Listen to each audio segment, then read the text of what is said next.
Bem-vindos de volta ao nosso estudo do livro de Provérbios. Nós estamos no capítulo 4 e ainda estamos olhando os versículos 18 e 19. Provavelmente vamos terminar hoje. Vamos ao Senhor em oração. Querido Deus, eu oro para que essas aulas possam dominar as pequenas discussões, para que isso não seja em vão, mas que possa dar a esperança que ela é mais do que temporal, que seja eterno. Ó querido Deus, o que importa se esses jovens ficarem um tanto sábios, mas não conhecerem o teu filho? Ó querido Pai, eu oro para que eles adorem a sua sabedoria, suas narrativas de princípios e tudo o que o Senhor concede a eles na palavra. Mas eu oro, Senhor, que eles sempre venham amar dentro do contexto de Cristo. Que Cristo é tudo. Tudo aponta para Ele. Oh, meu Deus, por favor, querido Deus, trabalhe de uma maneira tremenda. Por favor. Eu oro pela conversão das crianças, dos jovens e de qualquer outra pessoa, Senhor, que estiver ouvindo, assistindo este vídeo. Ó, querido Deus, por favor, em nome de Jesus. Amém. Ok, bem, como eu disse, nós estamos no capítulo 4 e vamos ler os versículos 18 e 19. Mas a vereda dos justos é como a luz da aurora, que vai brilhando mais e mais até ser dia perfeito. O caminho dos perversos é como a escuridão. Nem sabem eles em que tropeçam. Agora, eu só quero que vocês olhem para 4 coisas que estão aqui, que são muito importantes. Versículo 18. Mas a vereda dos justos é como a luz da aurora. Ok? Então é como uma luz. Que o caminho dos ímpios, dos perversos, é como a escuridão. Agora, se vocês olharem e forem para 2 Coríntios 6... Bem, vamos manter marcado aqui e vamos para 2 Coríntios 6. Isso é muito importante.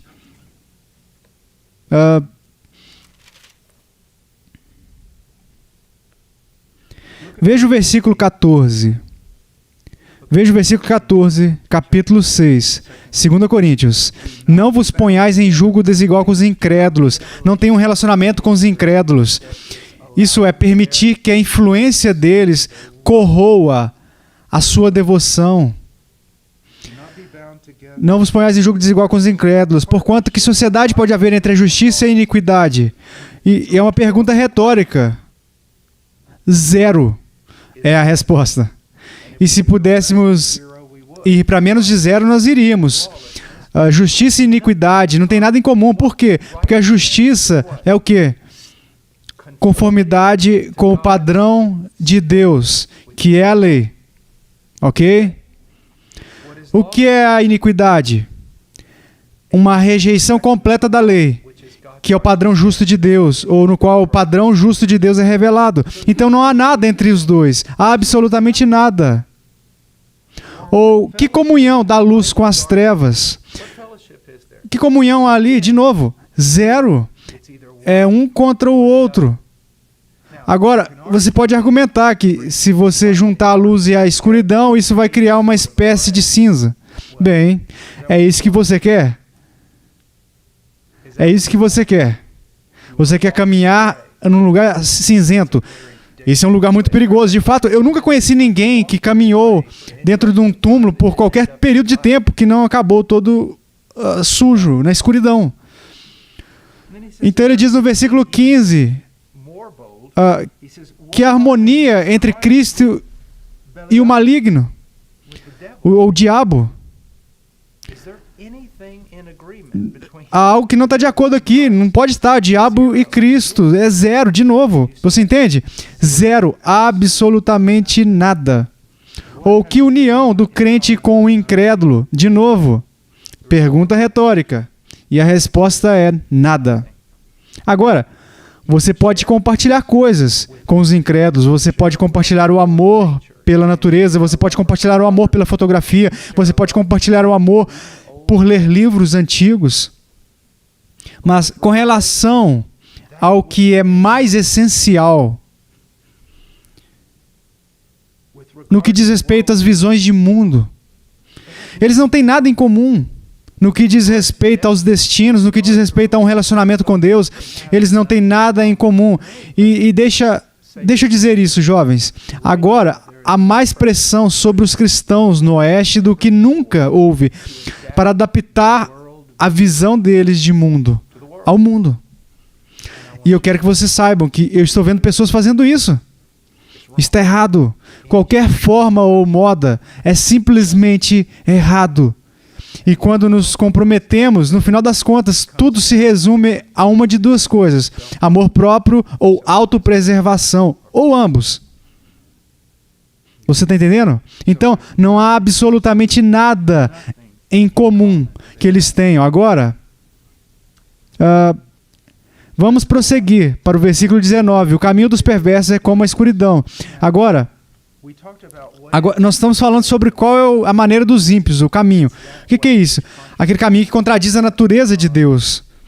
E a revelação da sua natureza por intermédio da sua lei, por intermédio da sua palavra, por intermédio do seu padrão imutável. Então, os ímpios são aqueles que caminham de uma maneira que é contrária à vontade de Deus.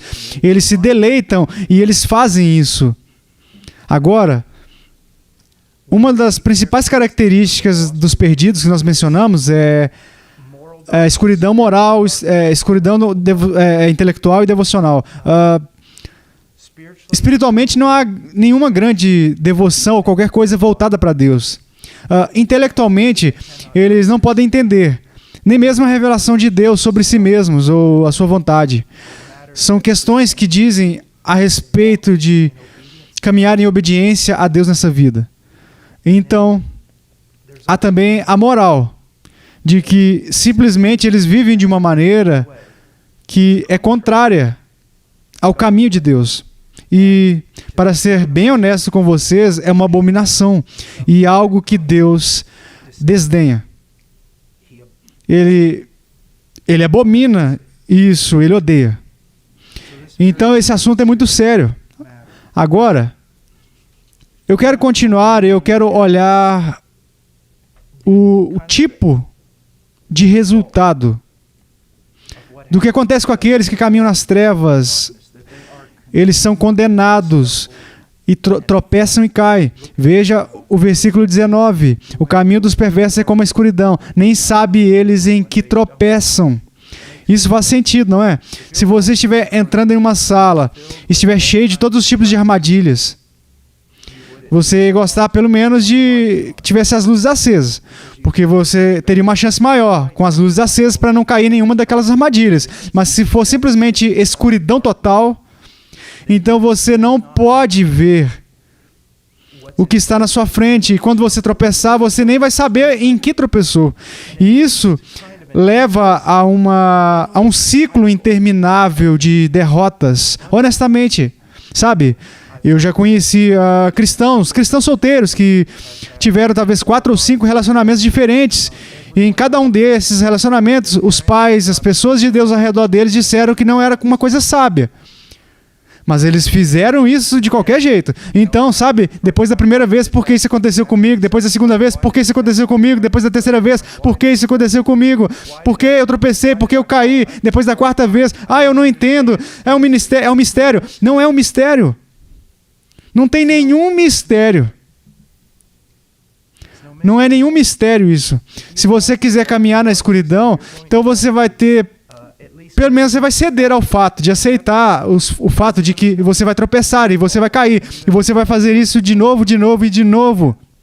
E a única maneira de evitar isso é caminhando na luz. Agora, eu quero voltar lá em 1 João por um momento e ver o capítulo 2, os versículos 10 e 11. Aquele que ama seu irmão, ou seja, os irmãos que são cristãos, a evidência de ser cristão é que eles amam seus irmãos. Aquele que ama seu irmão permanece na luz. Ele permanece lá. É o seu lugar. E nele não há nenhum tropeço. Ele pode tropeçar, mas ele não faz com que os outros tropecem. Versículo 11. Aquele, porém, que odeia seu irmão, um homem não convertido, está nas trevas e anda nas trevas e não sabe para onde vai, porque as trevas lhe cegaram os olhos. Até mesmo as pessoas de muito sucesso nesta vida, eles parecem ser bastante astutos e sábios. Por exemplo, um empresário experiente sabe como ganhar todos os tipos de dinheiro. Mas, além de Jesus Cristo, você pode fazer várias coisas que vai te fazer prosperar neste mundo, mas em relação ao que é mais importante, você vai falhar. E jovens, o que é mais importante? Anos de prosperidade, riqueza e fama, 90 anos de tudo que o mundo pode te dar? Então, depois ficar diante do trono do julgamento de Deus e ser rejeitado? Mesmo que fossem 90 anos de sofrimento e perda, seria melhor para uma pessoa sofrer isso, mas ficar diante de Deus e ser aceito por Ele. Então, há consequências. E vocês precisam perceber isso. Agora, eu quero ler duas passagens de Jó que realmente não são bem conhecidas, mas de fato trazem este ponto para os nossos corações. Jó capítulo 8, versículos 11 em diante. Olha o que diz, é absolutamente bom. Pode o papiro crescer sem lodo? Não. Ou viça o junco sem água? Não. Estando ainda na sua verdura e ainda não colhidos, todavia, antes de qualquer outra erva, se secam. Ok? Antes de qualquer outra planta. Coisas que são verdes, mas serão cortadas com o tempo e vão murchar. São assim as veredas de todos quantos se esquecem de Deus. Agora pense sobre isso. Note que isso não diz que o caminho de todos aqueles que declaram guerra a Deus. Não diz que são caminhos de todos aqueles que se juntaram à sociedade ateísta. Diz simplesmente para esquecer. Que tantas pessoas chamam a si próprias de cristãs e você precisa entender isso, mas em sua vida diária eles demonstram que não são. Porque não há nenhuma lembrança, nada que lembre Deus em qualquer coisa que façam. Na fala deles, na ética, no comportamento, na visão de mundo. Eles são cristãos, de acordo com a própria ideia deles. Mas eles se esqueceram de Deus. E a esperança do ímpio perecerá. Os ímpios são aqueles que são muito parecidos com os injustos, que vivem contra Deus. Mas também, ao contrário dessa pessoa, eles não têm uma relação de intimidade com Deus. Eles não estão procurando conhecer Ele, ter comunhão com Ele, imitar Ele. Eles são ímpios, eles estão sem Deus, eles vão perecer. A sua firmeza será frustrada e a sua confiança é teia de aranha. Jovens, escutem isso. Houve muitos grandes sermões pregados sobre este texto. Cada momento que você vive sem Cristo, você é como uma grande aranha, caminhando em uma teia muito fina sobre uma fogueira. É isso que você está fazendo. E você precisa saber disso. E se eu te amo, e se eu temo a Deus, eu preciso te dizer isso. Então, não se trata apenas de princípios, não apenas sobre caminhar no caminho dos justos, é sobre a salvação, sobre a confiança em Cristo. Agora, a outra passagem em Jó 22, 15 até 17. Queres seguir a rota antiga que os homens iníquos pisaram? Estes foram arrebatados antes do tempo. O seu fundamento, uma torrente o arrasta. Diziam a Deus, retira-te de nós. E que pode fazer-nos o Todo-Poderoso? Agora, simplesmente ouça. querem seguir a rota antiga que os homens iníquos pisaram. Desde Adão, tem havido homens perversos nessa terra que trilharam um caminho contrário à vontade de Deus. Até mesmo, simplesmente, nos primeiros capítulos ali, após o livro de Gênesis, nós vemos isso. Nós vemos Caim versus Abel. Vemos o dilúvio de Noé. Nós encontramos a Torre de Babel. Nós encontramos tantas coisas. É um caminho bem antigo, de homens caídos moralmente, corruptos, radicalmente depravados, trilhando um caminho, mas esse caminho sempre termina no mesmo lugar, na destruição. E ele diz, esses foram arrebatados antes do tempo. O julgamento caiu sobre eles, mais cedo ou mais tarde. O seu fundamento, uma torrente o arrasta. Você sabe o que significa? Simplesmente não há memória deles. Eles se foram. Um dia Deus vai criar o novo céu e a nova terra, em que a justiça habitará. E o seu povo vai habitar em justiça. E nenhum homem perverso, nenhum deles estarão lá. Eles vão ter sido esquecidos. Pense nisso. Nós podemos enxergar isso, sabe? Houve pessoas, políticos, músicos, atores famosos, homens ricos, que vieram a ser, sabe? Que todo mundo conhecia e invejava eles, queria ser como eles. Agora, se eu mencionasse alguns dos nomes deles, vocês provavelmente nem conheceriam de quem eu estava falando. Vocês entendem isso? É muito importante.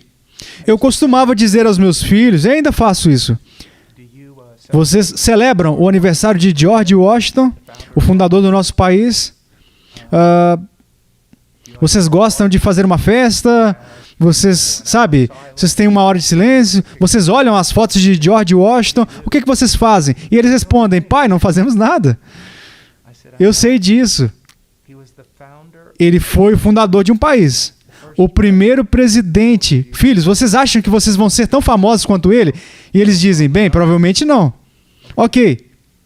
Então, se vocês sabem que não vão ser tão famosos quanto ele, e ao mesmo tempo, ele está basicamente esquecido, suas fundações são removidas, sua casa ainda existe, outra pessoa vive nela. Você entende?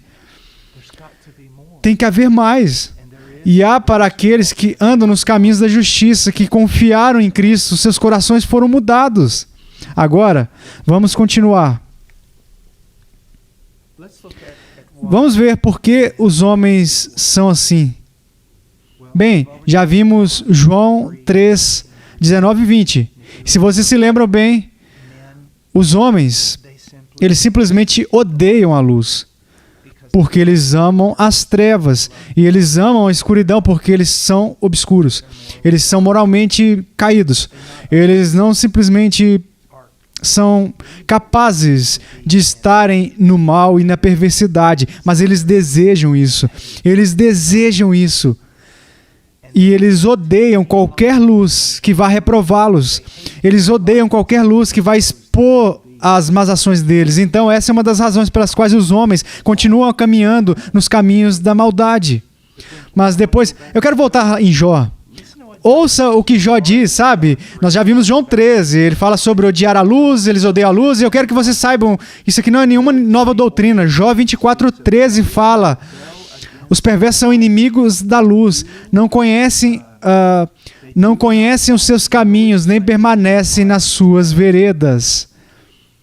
Veja, isso é uma doutrina do Antigo e do Novo Testamento. Aqueles que se rebelam contra a luz, porque eles não querem conhecê-la, eles não querem saber, porque eles não querem caminhar nela, porque eles odeiam esse tipo de coisa, e eles amam o mal. Eles amam o mal. Provérbios 5:6, falando sobre uma mulher imoral, mas tem um sentido mais amplo. Ela não pondera a vereda da vida, anda errante nos seus caminhos e não o sabe. É como um pássaro, quero dizer, um cérebro de pássaro. Acho que por causa que os pássaros eles não têm um cérebro, eles não são tão inteligentes.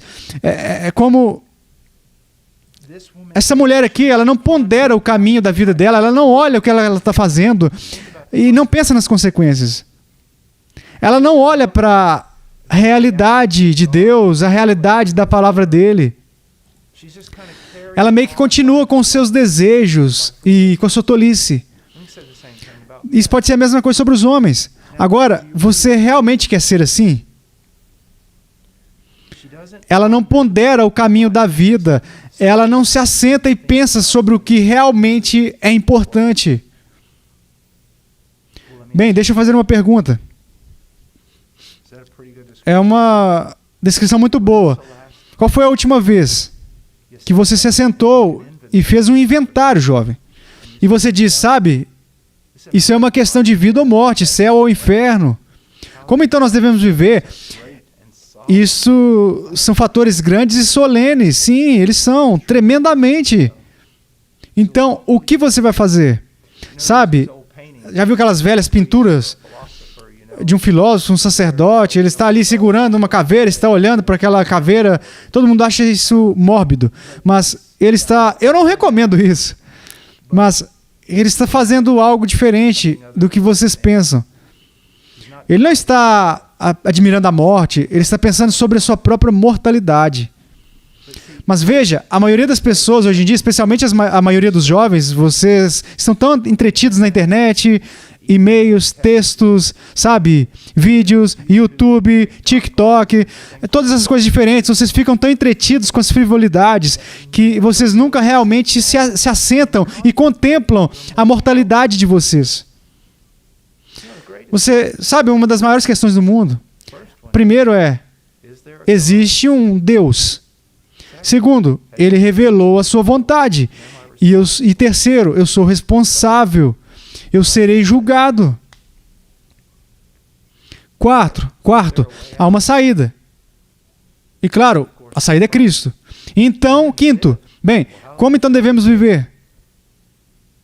Pegando emprestado de Francis Schaeffer, conhecendo como então devemos viver. Circunspectamente, Paulo diz, sabiamente, que a tua palavra é uma lâmpada para os meus pés, seguindo a palavra de Deus. Agora, como nós devemos responder?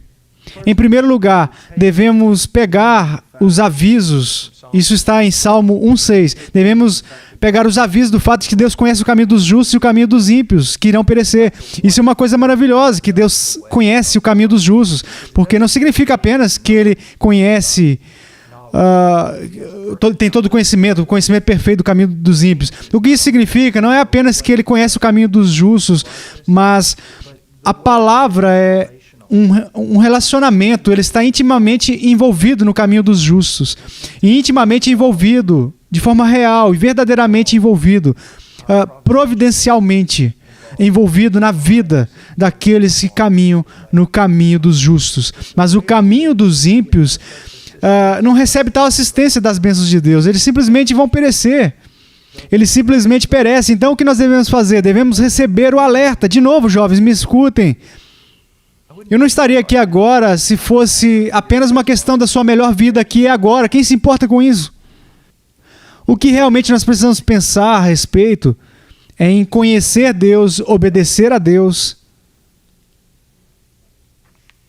e pensar no dia em que estaremos diante de Deus. Agora, então, a primeira coisa que nós temos aqui é que nós devemos tomar cuidado. Essa é a primeira coisa que nós devemos fazer. Em segundo lugar, devemos evitar o caminho dos ímpios. Sabe, você não vai andar no caminho dos justos enquanto você estiver constantemente caminhando no caminho dos ímpios. E você vai estar sempre em perigo se estiver se aproximando desse caminho para ser tentado. Provérbios 1:15. Filho meu, não te ponhas a caminho com eles, guarda das suas veredas os pés. Você diz, bem, eu não posso chegar perto? Não, você não pode. Você não pode. Você acha que você pode chegar realmente perto de um urso pardo de 1.200 libras faminto? Você diz que sim.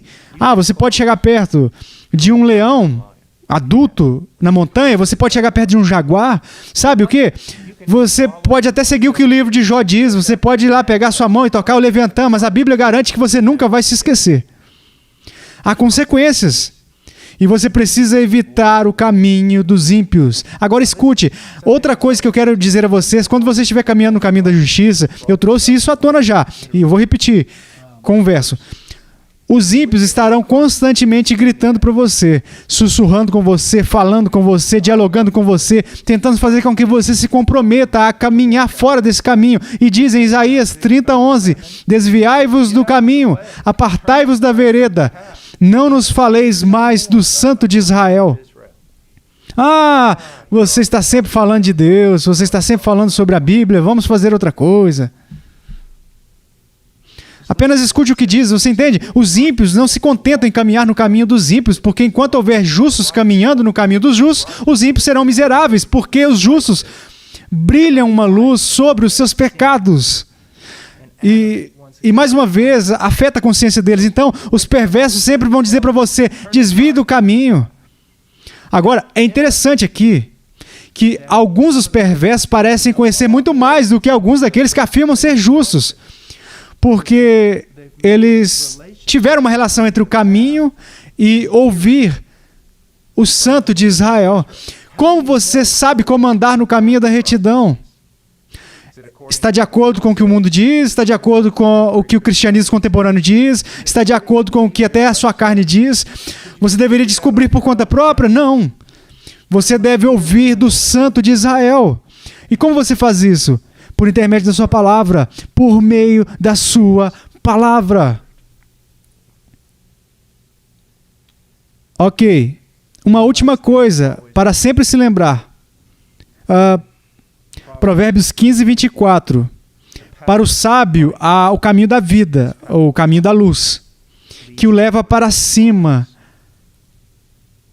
Não é tão bonito? Não vai apenas de luz em luz.